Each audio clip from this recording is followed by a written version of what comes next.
and welcome back to the Menoken farm.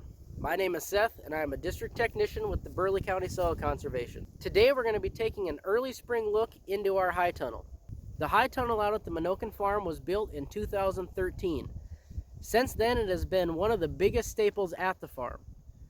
The high tunnel allows us to do soil health demonstrations at a vegetable production and gardening level. This then allows you to take these soil health practices home and improve your soil in your greenhouse or gardens as well. So with that, let's go to our high tunnel. Okay guys, so here we are in the high tunnel. I'm propped up against one of our raised beds, and behind me are a little bit lower raised beds. Two of the most important soil health principles are having ground cover and a continual living plant. Here at the high tunnel and Menoken farm, we get to display those two principles when seeding rye in the fall. So after we're finished harvesting all of our vegetables in the fall, we come into each bed and seed it with rye. That way we have a continual living plant and cover for these beds. This winter things were a little bit different in our high tunnel, as with the help of freezing cold winter and 60-mile-an-hour winds, our high tunnel cover blew off. We have then since replaced it, but for the majority of the coldest part and windiest part of the winter, these beds were exposed to the elements. That being said, even being exposed to the elements and the wind, if you dig underneath this bed of dead rye, you can still see green from last year's crop. So this works as a great insulation for the soil, so the soil biology really never stops working. So you may be wondering, with all of that vegetation, how can we possibly plant vegetable crops in here? Well, about a week from today, we're going to come in and put tree fabric on all of these beds for about 10 days to 2 weeks. This will allow the rye to die. After that, we'll then come in and comb paths through the rye to plant the seeds in. For the sake of this video, let's pretend that we have had the cover on this for 10 days. All of this is going to be matted down like this here. That way, when we want to plant our crop, we just come in here and clean a little path. Whether we take a scissors or use our fingers, we clean a little row and we seed our crop right into this rye. These beds do look a little bit shabby. We tried to plant some garlic and covered it with hay.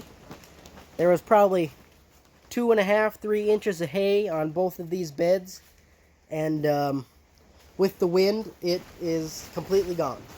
We also have a new addition in which we added to the high tunnel last year. It is an Espalier apple tree. What we're trying to do with this apple tree is train it to grow along the 2x6 so that we're utilizing every inch of room we have. We do this by pruning anything that grows above this point and training these branches to grow along this 2x6. In the future, we're going to add another 2x6 at this branch level so that we can get 2 branches going along the wall of the high tunnel. As of now, we don't have any fruit production yet, obviously, because these were just planted last year. But it's going to be really fascinating to see in a few years how we can train those apples to grow along the walls of this high tunnel, utilizing every inch of space we have. Now that spring is back, it won't be too much longer until this high tunnel is filled to the ceiling with vegetable crops. I look forward to revisiting the high tunnel and showing you guys what we're growing and what we've got going on inside here, as well as the progress of our Espalier apple tree. Again, I'll ask, if you like these short videos, please let us know by hitting the like button. And if you have any questions about our high tunnel, please visit menokenfarm.com and email any of our district technicians. Thanks for watching. I hope to see you guys again soon.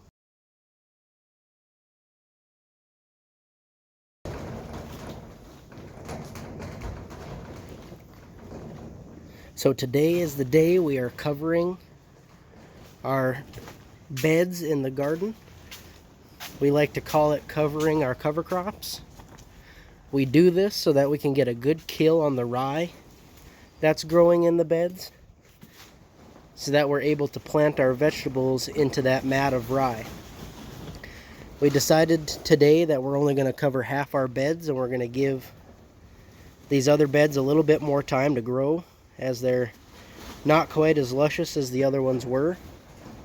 One thing that is very important when you're covering these beds is you want to make sure that you are overlapping and putting a double layer on, because if you don't overlap, you're going to have rye shooting out of the sides and you're not going to get a good kill on it.